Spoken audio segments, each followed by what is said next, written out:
Hello students, नमस्कार। स्वागत है आप सभी का एपीजे ऑनलाइन क्लासेस पर। कक्षा 9वीं अर्धवार्षिक परीक्षा सत्र 2025-26 विषय विज्ञान साइंस का ये क्वेश्चन पेपर आ गया है। जैसा कि आपको पता है कल है 8 नवंबर और 8 नवंबर को आपके विज्ञान विषय का पेपर होना है। तो बहुत बच्चों का डिमांड था कि सर विज्ञान विषय का क्वेश्चन पेपर लेकर आइए। तो यहाँ पे मैं आपको क्वेश्चन विथ इसका पूरा सॉल्यूशन भी दिखाने वाला हूं। तो वीडियो को लास्ट तक देखिए और चैनल पर नए चैनल को सब्सक्राइब कर बेल आइकन प्रेस कर लीजिए, जिससे आने वाले वीडियो का नोटिफिकेशन आप तक पहुंचता रहे। मैं आपको बता दूं, आपके एग्जाम में टोटल 23 प्रश्न पूछे जाएंगे। आपका जो समय रहेगा वो 3 घंटे रहेंगे। आपका जो पूर्णांक रहेगा वो 75 नंबरों का रहेगा। और ये पेपर जो है हिंदी और इंग्लिश दोनों वर्जन पे बनाया गया है। तो यहाँ पे आप निर्देश पढ़ सकते हैं। इसके बाद आगे बढ़ते हैं तो यहाँ पे इंस्ट्रक्शन दिया हुआ है और यहाँ पे देखिए ये आ गया आपका पहला प्रश्न, जिसमें आपसे पूछा गया सही विकल्प चुनकर लिखिए। पहला क्या है, गैसों के किस गुण के कारण उन्हें सिलेंडर में भर कर रखा जा सकता है। तो यहां पे आपको बताना संपीड्यता के कारण। इसके बाद दूसरा है सोडा जल विलयन में विलय होता है। तो यहां पे आपको बताना है CO2, इसका राइट आंसर है। इसके बाद आगे देखिए यहां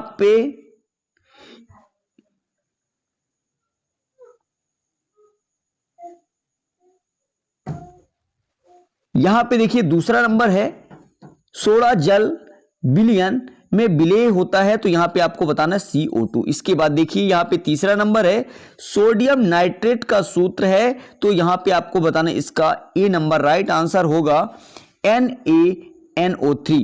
यहां पे देखिए चौथा नंबर है वेग का SI मात्रक है। तो यहां पे इसका सी नंबर राइट आंसर होगा मीटर सेकंड इनवर्स। इसके बाद आगे बढ़ते हैं तो यहां पे देखिए पांचवा नंबर वस्तु द्वारा अपनी गत अवस्था में परिवर्तन का विरोध को कहते हैं। तो यहां पे आपको बताना जड़त्व तो कहते हैं। ठीक है, इसके बाद आगे बढ़ते हैं तो इसी का देखिए छठवां नंबर है सर्वाधिक गुरुत्वीय नियतांक कैपिटल G का SI मात्रक होता है। तो यहां पे आपको बताना है ए नंबर इसका राइट आंसर होगा न्यूटन मीटर स्क्वायर किलोग्राम के पावर -2। ठीक है, इसका जो राइट आंसर है। इसके बाद आगे बढ़ते हैं तो ये रहा इंग्लिश मीडियम और ये रहा आपके प्रश्न क्रमांक 1 का उत्तर और यहाँ पे ये दूसरे का उत्तर और ये है आपके तीसरे नंबर का आंसर, ये चौथे का, ये पांचवे का और ये छठवें का। इस तरह से ये आपका प्रश्न क्रमांक 1 कंप्लीट होता है। और इसके बाद बढ़ते हैं आगे तो ये रहा आपका प्रश्न क्रमांक 2, जिसमें आपसे पूछा गया रिक्त स्थानों की पूर्ति कीजिए। तो चलिए आइए मैं इन सभी क्वेश्चनों का आंसर आपको दिखा देता हूं। पहला नंबर क्या है, टिंडल प्रभाव डैश डैश विलयन द्वारा प्रदर्शित गुण है। और इसका दूसरा क्या है, निश्चित आवेश युक्त परमाणुओं का समूह डैश डैश कहलाता है। तो यहां पे आपको बताना है इनका आंसर। तो यहां पे पहले नंबर में आपको भरना है कोलाइड। टिंडल प्रभाव कोलाइड विलयन द्वारा प्रदर्शित गुण है। यहां पे दूसरा क्या है, निश्चित आवेश युक्त परमाणुओं का समूह डैश डैश कहलाता है। तो आपको लिखना है आयन कहलाता है। और तीसरा नंबर क्या है, कोशिका झिल्ली डैश डैश की बनी होती है। तो यहां पे आपको बताना है लिपिड और प्रोटीन किससे बनी होती है। इसके बाद चौथा क्या है, प्रति इकाई समय में चली गई दूरी को डैश डैश वेग कहते हैं। और इसके बाद पांचवा गुरुत्वाकर्षण का नियम ने डैश डैश ने प्रस्तुत किया। तो आपको बताना न्यूटन ने। इसके बाद अगला है 1 यूनिट ऊर्जा का अर्थ 1 जूल होता है। ठीक है, इस तरह से ये आपका कंप्लीट होता है। इसके बाद आगे बढ़ते हैं तो ये रहा आपका प्रश्न क्रमांक 3, जिसमें आपसे पूछा गया है सत्य असत्य। तो यहाँ पे आपका पहला नंबर असत्य है, दूसरा भी आपका असत्य है, तीसरा, चौथा, पांचवा, छठवां ये सभी आपके सत्य हैं। इस तरह से ये भी आपका कंप्लीट होता है। इसके बाद आता है आपका प्रश्न क्रमांक 2 का उत्तर। देखिए यहाँ पे क्लोराइड विलयन भरना था। इसके बाद दूसरे का आंसर आयन, तीसरे में आपको भरना था लिपिड और प्रोटीन। इसके बाद चौथे में भरना था वेग और पांचवें में भरना है न्यूटन और छठवें नंबर भरना है 1 जूल। इसके बाद सत्य असत्य देखिए पहला नंबर आपका सत्य है, दूसरा भी असत्य है, तीसरा सत्य है, चौथा सत्य है, पांचवा सत्य है और छठवां भी आपका सत्य है। इसके बाद आता है आपका प्रश्न क्रमांक 4 में सही जोड़ी बनाइए। तो चलिए आइए मैं आपको सही जोड़ी मिलाकर दिखाता हूं। तो पहले नंबर सही जोड़ी का जो आंसर होगा कोलाइड का हो जाएगा आपका बच्चों डी नंबर दूध। मैग्नीशियम क्लोराइड का इसका आंसर हो जाएगा आपका MgCl2।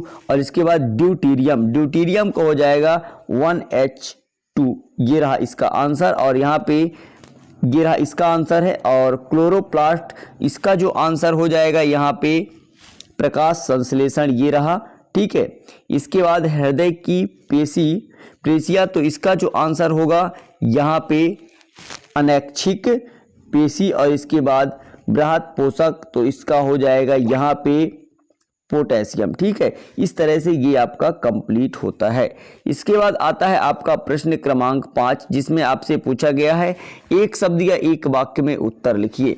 ठीक है, पहले नंबर में आपको लिखना है जल, दूसरे नंबर में भरना है 6.022 गुणे 10 की पावर 23। इसका आंसर मैं आपको आगे दिखा दूंगा।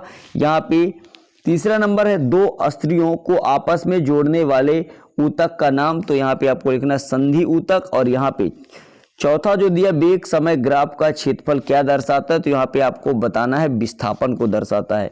अगला है बल का एसआई मात्रक, तो आपको बताना है न्यूटन है। इसके बाद बोस इंडिकस किस जंतु का वैज्ञानिक नाम है, तो आपको बताना है गाय का। ठीक है, इस तरह से ये आपका कंप्लीट होता है। इसका आंसर देख लीजिए, ये रहा आपके प्रश्न क्रमांक 4 के सभी उत्तर। ठीक है, यहाँ पे आप मैच कर सकते हैं। इसके बाद आता है आपका प्रश्न क्रमांक 5 का उत्तर, ये रहा। ठीक है, इसको भी आप नोट कर लीजिए, सभी के आंसर यहाँ पे दिए हुए हैं।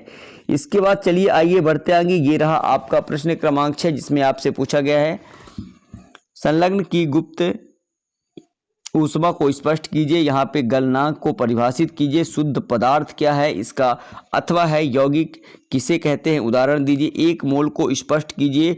परमाणु द्रव्यमान इकाई को परिभाषित कीजिए।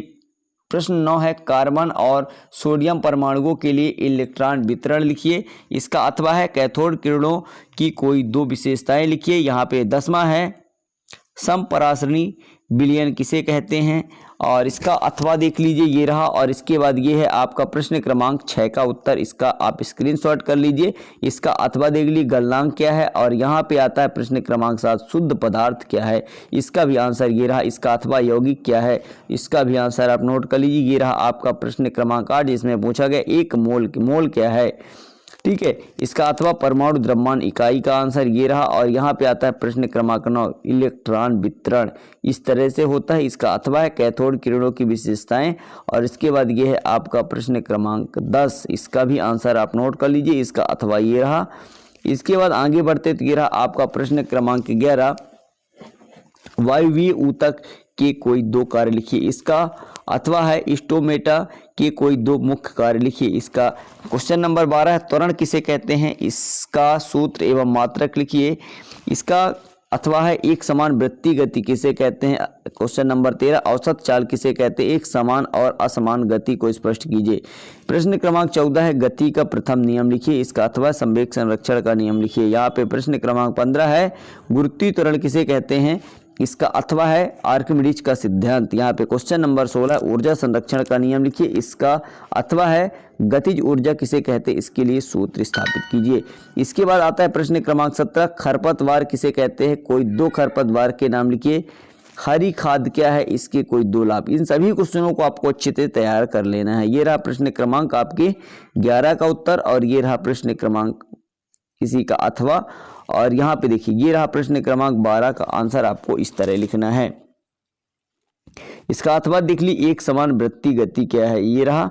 और इसके बाद ये रहा प्रश्न क्रमांक 13 औसत चाल की परिभाषा और ये रहा सूत्र और ये है एक समान वृत्ति गति और असमान गति।